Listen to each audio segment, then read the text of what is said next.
Mania Man, Alex Total Transportation, what it do? Happy Sunday. Before I start this blog, I just want to say give an early shout out to all of the fathers out there. All of the fathers, all of the dads, all of the pops, all of the, whatever you call yourself, the OGs. Happy early Father's Day. I know next week is going to be hectic. There's a bunch of celebrations going on. Juneteenth is coming up next weekend, so it's going down. So it's definitely an early shout out to all the fathers. My father wasn't in my life, but I have a lot of male mentorship and role models that, inspired me and helped me become who I am, and still to this day. So, just shout out to all the fathers out there. I'm sure I have some on the page. Welcome everyone. This is Mania Man, Alex Total Transportation again. And this blog is going to be quick. I did write down a couple of things, but I also have some on top of my head because it's still relatively new since I lost my cargo business. These are the mistakes that I made in the cargo business. These are the mistakes that I made. And there are a lot. I'm probably going to have to watch this video again and see what I missed and then do a part 2 to this. And so for any new truckers, new cargo business owners and operators that's doing the business, coming into the business, thinking about the business, or so that, I hope this information helps you out, hopes it gives you some insight, but these are just my personal experiences. Yours may be different than mine. So first and foremost, when you're on the road, number one, I always talked about this in a lot of my videos, is the commercial insurance whooped my butt. Commercial insurance whooped my butt.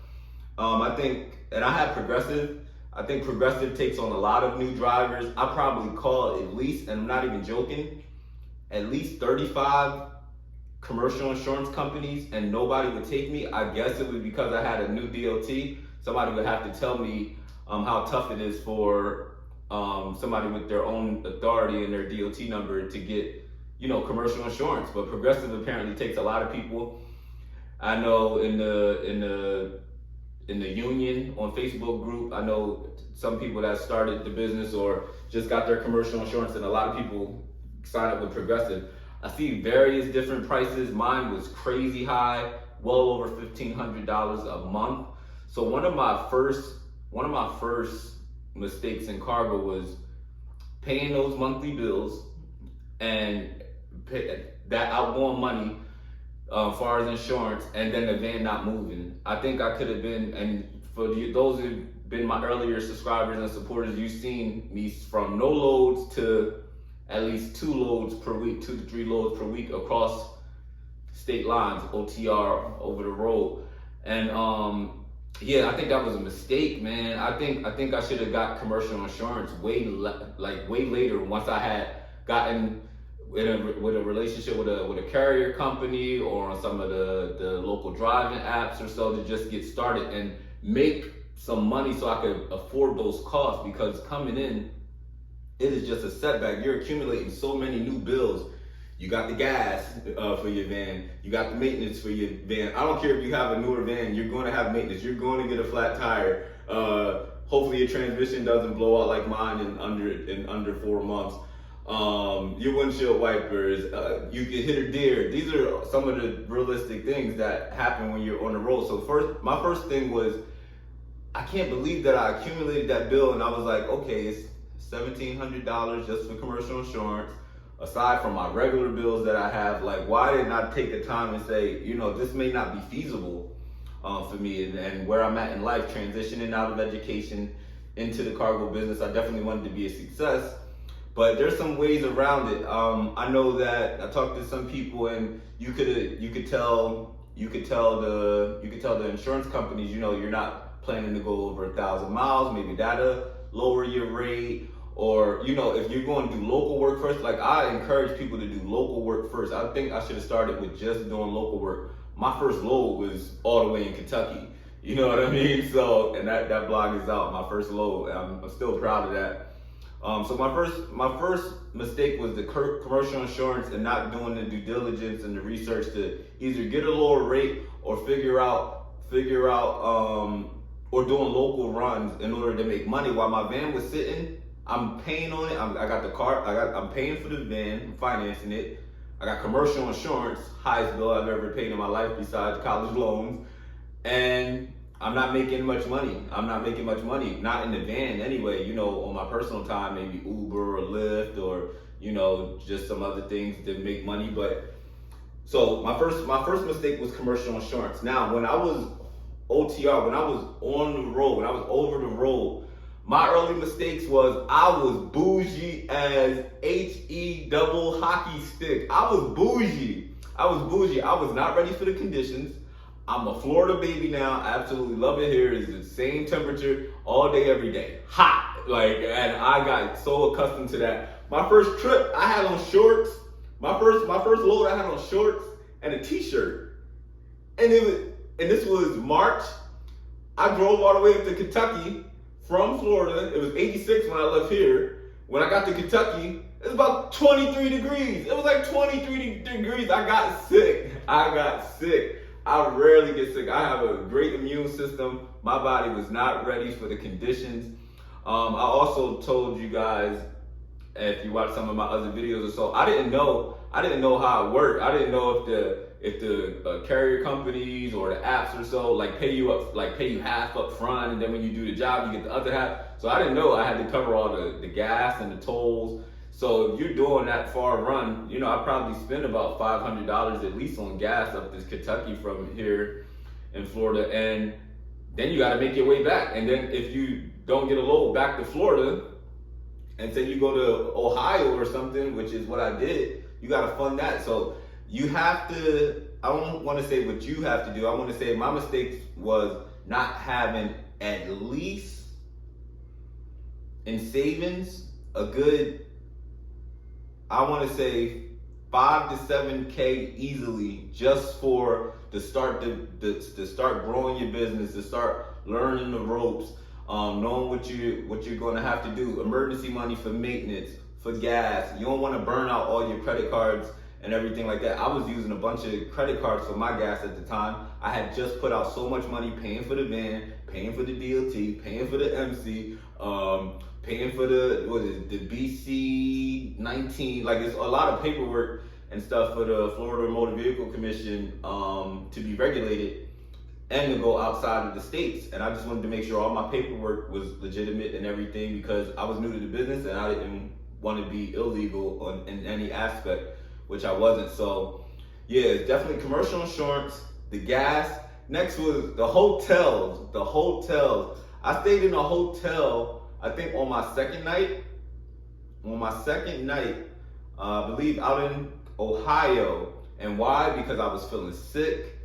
I did not want to sleep in the van. I was pissed because I was just like, darn, this sucks. I haven't felt this temperature in a while. I'm from Jersey, but I darn sure just wasn't prepared for the conditions. I wasn't prepared to sleep in my van and go through it. I'm thinking it's March. I'm thinking all the other states are nice. No, get on your apps, look at wherever you're going. You decide to take a load, look at the weather, look up the GPS map, see if there's any flooding or any wildfires, anything that you're going to go to prepare yourself for what you may go through. I got caught in a couple storms and things like that. So hotels is the very last thing you want to do, especially if you're early on into the business like I was. I should have not have been staying in a hotel. That is just eating up your money. That could go to gas. That could go to the commercial insurance, which I told you was a large payment. But I buckled really, really quickly. I didn't adapt too quick to cargo. It was just darn, I'm out here in the wild, in the wilderness. It is a grind business. So if you're not a hustler, you're not going to make it in the industry. I'm somebody who, I won't say I was coddled, but I've been in education most of my adult life, probably since 22, 23. I've been in education. In education, you're in the school, you're in the building, you're in air conditioners, control, weather. So you don't know what type of conditions you're getting into in cargo. If you go to Texas and it's heat, it's the dry heat, you could darn well be dehydrated out there. I remember when I was in El Paso, man, it was so hot. But I don't want to jump over. I just want to say, so commercial insurance, gas, hotels, And then 4 would be the food. The food on the road is unhealthy. You're eating gas station food at 2, 3 in the morning, all types of the hour. And then I know for me personally, I have a snack habit. Like I got a snack. It's coping. And it's lonely out there on the road. You know, unless you're calling a girlfriend, a boyfriend, a husband, a wife, whatever you got, or some friends to keep you company. It's very lonely. And you're doing these, 12-hour days, 10-hour drives, 8-hour drives. It gets lonely. You get sick of YouTube and the podcast and the music. It gets lonely. So what I do, I'll stop at the gas station when I gotta fill up for gas. Oh, let me get some Doritos. Oh, let me get a sausage. Oh, let me get some popcorn. And that stuff for cargo, not good. I don't know how the truck drivers do it, with the reefers and the 16-wheelers and all that stuff. But that stuff makes you tired, especially if you don't have a lot of sugar. Like if you eating fried foods. I do have some blogs where I was eating healthy. I was doing a vegetarian diet the month before my birthday and things like that. But you want to try to pack your lunch. Try to cut costs at all costs if you can. If you can keep costs lower, I would say pack a lunch, pack a lot of lunches. I did have a lunch bag, but I would go through my sandwiches and my fruit and stuff so fast. But these are some of the earlier mistakes that I made. So I'm gonna leave it there because I'm gonna do part 2 to this blog, and that's just off the top, and I'm gonna write down the rest of them. But I just want to get people some information, and most of my trials and tribulations are online on my channel, Manian Man, Alex Total Transportation. But I'm not descriptive of what I'm going through. I'm just showing you, hey, here's the load. Hey, here I'm in Atlanta. Hey, here I'm in Texas. Hey, but now that I'm thinking about it, definitely commercial insurance was an issue. Gas was an issue.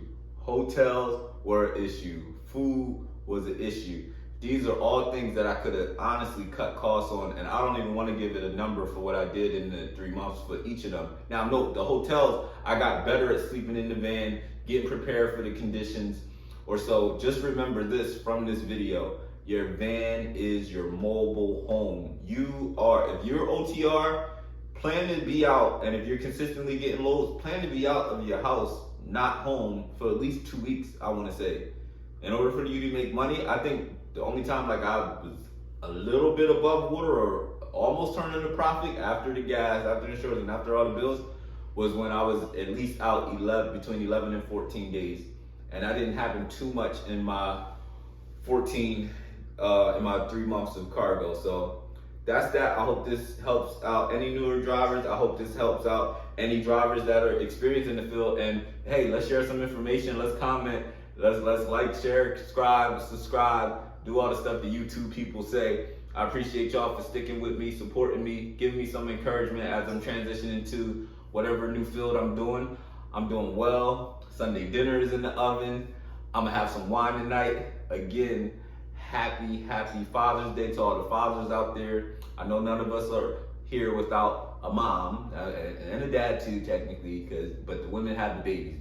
They're stronger ones. But it's Father's Day coming up, so shout out to all the fathers on the channels or all the soon-to-be dads. This is Manian Man, Alex Total Transportation. Let me say